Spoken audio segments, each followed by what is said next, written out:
Hello guys, welcome back to our YouTube channel stories of Nera. ഇന്ന് നമ്മുടെ Andaman ട്രിപ്പിന്റെ day 4 ആണ് കേട്ടോ. ഏർലി മോർണിംഗ് തന്നെ എണീറ്റ് നേരെ പോകുന്നത് കാലാപത്തർ ബീച്ചിൽ സൺറൈസ് കാണാനാണ് കേട്ടോ. ഞങ്ങളൊരു 4:30 ആകുമ്പോൾ റൂമിൽ നിന്ന് ഇറങ്ങി. ബിക്കോസ് ഒരു 5 o'clock 5:30 ഉള്ളിലാണ് കേട്ടോ ഇവിടെ സൺറൈസിന്റെ ടൈം. മോർണിംഗ് തന്നെ നേരുവിനെ എണീറ്റ് വിളിക്കുമ്പോൾ അവൾ കരയോന്ന് എനിക്കൊരു പേടിയൊക്കെ ഉണ്ടായിരുന്നു കേട്ടോ. പക്ഷെ ആൾ കൂളായിട്ട് എണീറ്റ് വന്നു. റൂമിൽ നിന്ന് ബീച്ചിലേക്ക് അത്ര ഡിസ്റ്റൻസ് ഒന്നും ഇല്ലാത്തതുകൊണ്ട് ഒരു 5 o'clock ആകുമ്പോഴേക്കും ഞങ്ങൾ ലൊക്കേഷനിൽ എത്തിയിട്ടോ. നമ്മൾ ബീച്ചിൽ എത്തുന്ന ടൈമിൽ വളരെ കുറച്ച് ആളുകളെ അവിടെ ഉണ്ടായിരുന്നുള്ളൂ. നമ്മളവിടെ എത്തിയതിന് ശേഷമാണ് കേട്ടോ പിന്നെ ഓരോരുത്തരായിട്ട് വന്നു തുടങ്ങിയത്. ആ ടൈമിൽ അവിടെ ഫുൾ ഇരുട്ടായതുകൊണ്ട് പ്രത്യേകിച്ച് ഒന്നും കാണാൻ പറ്റുന്നുണ്ടായിരുന്നില്ല. പിന്നെ ഇന്നൊരു 5:30 ഒക്കെ കഴിഞ്ഞിട്ടോ സൺറൈസ് കാണാൻ പറ്റിയത്. ചെറിയൊരു മഴക്കാറും ഉണ്ടായിരുന്നു മോർണിംഗ്. നേര് ശരിക്കും ഇത്രയ്ക്ക് ക്ഷമയോടെ വെയിറ്റ് ചെയ്യുമെന്ന് ഞാൻ വിചാരിച്ചത് പോലും ഇല്ല കേട്ടോ. ബട്ട് ആളിന്ന് ഉറങ്ങി എണീറ്റപ്പോൾ തൊട്ടിട്ട് നല്ലൊരു മൂഡിലായിരുന്നു. അങ്ങനെ മോർണിംഗ് സൺറൈസ് ഒക്കെ കണ്ട് കുറച്ച് കാറ്റൊക്കെ കൊണ്ടപ്പോൾ മൈൻഡ് ഒന്ന് കൂളായി. പിന്നെ റിഫ്രഷ്മെന്റിന് ബീച്ച് സൈഡിൽ ഇരുന്ന് നല്ല ഓരോ ചൂട് കോഫിയും. ഏർലി മോർണിംഗ് തന്നെ നല്ലൊരു വൈബായിരുന്നു കേട്ടോ.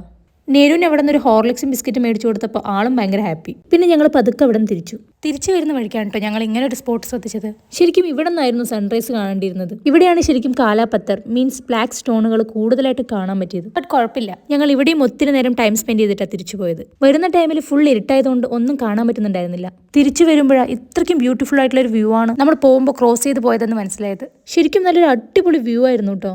അങ്ങനെ പോകുന്ന വഴിക്ക് തന്നെ നേരെ ഹോട്ടലിൽ ചെന്ന് ബ്രേക്ക്ഫാസ്റ്റും കഴിച്ചു. അങ്ങനെ ഞങ്ങൾ രണ്ടുപേരും നല്ല ചൂട് മസാല ദോശയും നേരും ഇഡലിയും വടയുണ്ട് മേടിച്ചു കൊടുത്തത്. അങ്ങനെ റൂമിൽ ചെന്ന് കുളിച്ച് ഫ്രഷായി നേരെ വിട്ടത് എലഫന്റ് ബീച്ചിലേക്കാണ്. ഹാവലോക്കിൽ നിന്ന് എലഫന്റ് ബീച്ചിലേക്ക് പോകാൻ 2 ഓപ്ഷനാണ് കേട്ടോ ഉള്ളത്. ഒന്ന് ബോട്ട് വഴിയും പിന്നെ ഒന്ന് ട്രക്കിങ്ങും. ഇത്തവണ നമ്മൾ ട്രക്കിങ്ങിന്റെ വൈബ് ഒന്ന് ആസ്വദിക്കാന്ന് വിചാരിച്ചു. അവിടെ കാണുന്ന ബ്ലൂ ടീഷർട്ടുകാർ ഫുള്ളും ഗൈഡുകളാണ് കേട്ടോ. നമ്മൾ ട്രക്കിംഗ് ചൂസ് ചെയ്യുവാണെങ്കിൽ ഓരോ ടീമിന്റെ കൂടിയും ഓരോ ഗൈഡ് വെച്ചിട്ട് വരും കേട്ടോ. അതിന് നമ്മൾ ഫോറസ്റ്റിലേക്ക് എൻ്റർ ചെയ്യുന്നതിന് മുമ്പ് തന്നെ ഗൈഡിനുള്ള പേയ്മെന്റായ 500 rupees അവിടെ പേ ചെയ്യണം. ദേവനായിരുന്നു കേട്ടോ നമുക്ക് അവർ പ്രൊവൈഡ് ചെയ്ത ഗൈഡ്. ഈ കാട്ടിനകത്ത് ആനയൊക്കെ ഉണ്ടെന്നാണ് ആൾ പറഞ്ഞത്. പിന്നെ ഫോറസ്റ്റിനകത്താണെങ്കിൽ നെറ്റ്വർക്ക് ഒട്ടുമില്ല കേട്ടോ. അതുകൊണ്ട് തനിച്ചു പോകുന്നത് ഭയങ്കര റിസ്ക് ആണ്. അതുകൊണ്ട് തന്നെയാണ് അവർ ഗൈഡിനെ പ്രൊവൈഡ് ചെയ്യുന്നതും. ആൻഡമാനിൽ വന്നിട്ട് ശരിക്കും ഇതൊരു ഡിഫറെന്റ് എക്സ്പീരിയൻസ് ആയിരുന്നു കേട്ടോ. ട്രക്കിങ്ങിന്റെ കാര്യം ഞങ്ങളുടെ ഷെഡ്യൂളിൽ തന്നെ ഉണ്ടായിരുന്നില്ല. ബിക്കോസ് 2.5 കിലോമീറ്ററിൽ കൂടുതൽ നമുക്ക് ഫോറസ്റ്റിലൂടെ നടക്കാനുണ്ട്. അതും ആനയും പാമ്പും ഒക്കെയുള്ള കാട്ടിൽ നേരുവിനെയും വെച്ച് നടക്കാന്ന് ആലോചിച്ചപ്പോൾ ഞങ്ങൾ കുറച്ച് കൺഫ്യൂസ്ഡ് ആയിരുന്നു കേട്ടോ. പിന്നെ മോർണിംഗ് നേരുവിന്റെ മൂഡിനെ ബേസ് ചെയ്തിട്ടായിരുന്നു ഞങ്ങളത് ചൂസ് ചെയ്തത്. പിന്നെ ഇത്രയും ദൂരത്ത് വന്നിട്ട് ഈ അഡ്വഞ്ചറസ് വൈബ് ഒന്നും എക്സ്പ്ലോർ ചെയ്തില്ലെങ്കിൽ പിന്നെ എന്ത് ത്രില്ലല്ലേ. അതുകൊണ്ട് തന്നെ ഞങ്ങൾ രണ്ടും കൽപ്പിച്ചാണ് കേട്ടോ ട്രക്കിംഗ് ചൂസ് ചെയ്തത്. അതിന്റെ റിസൾട്ട് എന്താണെങ്കിലും അതും ഒരു എക്സ്പീരിയൻസ് ആയിരിക്കുമല്ലോ. ബട്ട് പറയാതിരിക്കാൻ പറ്റില്ല ഗൈസ്, ഞങ്ങൾ ട്രക്കിംഗ് ചൂസ് ചെയ്യാതിരുന്നാണെങ്കിൽ ശരിക്കും അതൊരു വലിയ ലോസ് ആയേനെ. നല്ലൊരു അടിപൊളി എക്സ്പീരിയൻസ് ആയിരുന്നു. പോകുന്ന വഴിക്ക് ഒരു ആനയെങ്കിലും കാണണമെന്നുണ്ടായിരുന്നു കേട്ടോ എനിക്ക്. ബട്ട് ഞങ്ങളൊന്നും കണ്ടില്ല കേട്ടോ. പോകുന്ന വഴിക്ക് കുറേ കാര്യങ്ങൾ കാണാൻ പറ്റിട്ടോ. ഓരോ സ്പോട്ടിലെത്തുമ്പോഴും ഗൈഡ് നമുക്ക് ഓരോ കാര്യങ്ങളായിട്ട് എക്സ്പ്ലെയിൻ ചെയ്ത് തന്നിട്ടുണ്ടായിരുന്നു കേട്ടോ. ഈ കാണുന്നത് മാംഗ്രോവ് ഫോറസ്റ്റ് ആണ് കേട്ടോ. ഇപ്പം ഈ സൈഡിൽ വെള്ളമൊന്നും ഇല്ലെങ്കിലും ഹൈടൈഡിന്റെ ടൈമിൽ ഇവിടേക്ക് വെള്ളം വന്ന് നിറയുന്നതാണ് കേട്ടോ ആൾ പറഞ്ഞത്. അതുകൊണ്ട് തന്നെ ഈവനിങ് 3 o'clock മുന്നായിട്ട് നമുക്ക് ഫോറസ്റ്റ് തിരിച്ചു കിടക്കുകയും വേണം. ഇല്ലെങ്കിൽ ഇവിടെ ഫുൾ വെള്ളമായിരിക്കും. 2004 ഉണ്ടായ ഒരു വലിയ സുനാമിയുടെ റിസൾട്ടായിട്ടാണ് കേട്ടോ ഈ ഫോറസ്റ്റിലുള്ള ട്രീസ് ഒക്കെ ഇങ്ങനെ ഇരിക്കുന്നത്. ഒത്തിരി പേർക്ക് ജീവനും നഷ്ടപ്പെട്ടിരുന്നു അത്രേ. അതിന്റെ ഓർമ്മയ്ക്കായിട്ട് ആ മരങ്ങൾക്കൊന്നും ഇപ്പോഴും ഒരു മാറ്റവും വരുത്തിയിട്ടില്ല. ഇപ്പൊ ഇതൊരു ടൂറിസ്റ്റ് സ്പോട്ട് കൂടിയാണ് കേട്ടോ. അങ്ങനെ ഞങ്ങൾ പെട്ടെന്ന് തന്നെ നമ്മുടെ ലൊക്കേഷനിൽ റീച്ച് ആയിട്ടോ. 2.5 കിലോമീറ്റർ നടന്നു വന്നതിന്റെ ഒരു ടയേർഡും ഫീൽ ചെയ്തിട്ടുണ്ടായിരുന്നില്ല കേട്ടോ.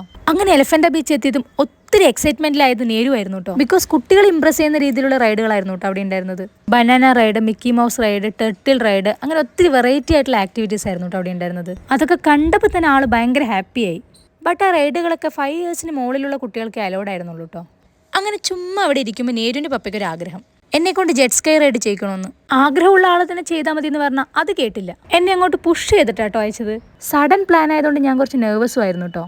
ബട്ട് ലൈഫ് ജാക്കറ്റ് കിട്ടി കഴിഞ്ഞപ്പോൾ ശരിക്കും ത്രില്ലിംഗ് ആയി. ജെറ്റ് സ്കൈയിൽ കയറി കഴിഞ്ഞപ്പോൾ എന്താ ചെയ്യേണ്ടതെന്ന് ഒരു ഐഡിയ ഉണ്ടായിരുന്നില്ല. പിന്നീട് മനസ്സിലായത് നമ്മളെ അവർ തനിച്ചു വിടില്ല കേട്ടോ, കൂടെ ഒരു ഗൈഡ് കൂടി ഉണ്ടാവും. ജെറ്റ് സ്കൈ റൈഡ് എന്ന് പറയുന്നത് ശരിക്കും ഒരു ഓസം റൈഡാണ് കേട്ടോ. അഡ്വഞ്ചറസ് ഇഷ്ടപ്പെടുന്നവർക്ക് ചെയ്യാൻ പറ്റിയൊരു ബെസ്റ്റ് ഓപ്ഷനാണത്.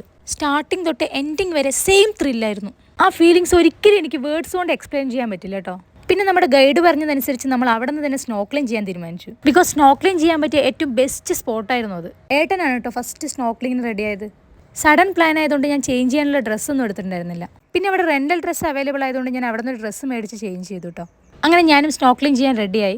നേര് കൂടെ ഉള്ളതുകൊണ്ടാണ് കേട്ടോ ഞങ്ങൾ രണ്ടുപേരും ഒരുമിച്ച് ചെയ്യാതിരുന്നത്. നെക്സ്റ്റ് എൻ്റെ ടൈം ആയിരുന്നു. ഏട്ടനാണെങ്കിൽ സ്നോക്ലിംഗ് എക്സ്പീരിയൻസിനെ കുറിച്ച് ഒരു വേർഡ് പോലും പറഞ്ഞില്ല കേട്ടോ എന്നോട്. ചോദിച്ചപ്പോൾ നീ സ്വന്തമായിട്ട് എക്സ്പീരിയൻസ് ചെയ്താൽ മതി എന്നാണ് പറഞ്ഞത്. ഞാൻ ശരിക്കും ഓവർ എക്സൈറ്റ്മെന്റിലായിരുന്നു. അങ്ങനെ സ്നോക്ലിംഗും ചെയ്തു. അത് വേറെ ലെവൽ എക്സ്പീരിയൻസ് ആയിരുന്നു കേട്ടോ. എൻ്റെ സ്നോക്ലിംഗ് എക്സ്പീരിയൻസിനെ കുറിച്ച് ഞാൻ ജെന്യൂൻ ആയിട്ടുള്ള ഒരു ഷോർട്ട് വീഡിയോ നമ്മുടെ ചാനലിൽ അപ്ലോഡ് ചെയ്തിട്ടുണ്ട്. വേണമെന്നുള്ളവരും ചെക്ക് ചെയ്ത് നോക്കുക. അങ്ങനെ സ്നോക്ലിംഗ് ചെയ്ത് കഴിഞ്ഞ് തിരിച്ചു വരുമ്പോഴേക്കും നേരും നല്ല ഉറക്കമായിട്ടോ. ജെറ്റ് സ്കൈയും സ്നോക്ലിംഗും അങ്ങനെ 2 അഡ്വഞ്ചറും ഒരുമിച്ച് ട്രൈ ചെയ്യുമ്പോഴേക്കും എൻ്റെ എനർജി ലെവലൊക്കെ ഡൗൺ ആയിട്ടോ.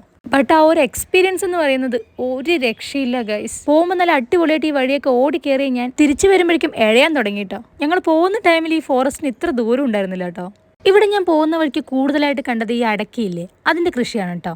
ആൻഡമാനിൽ കൂടുതലായിട്ട് കൃഷി ചെയ്യുന്നത് ഈ അടക്കയാണ് കേട്ടോ. പിന്നെ നമ്മുടെ തേങ്ങയും.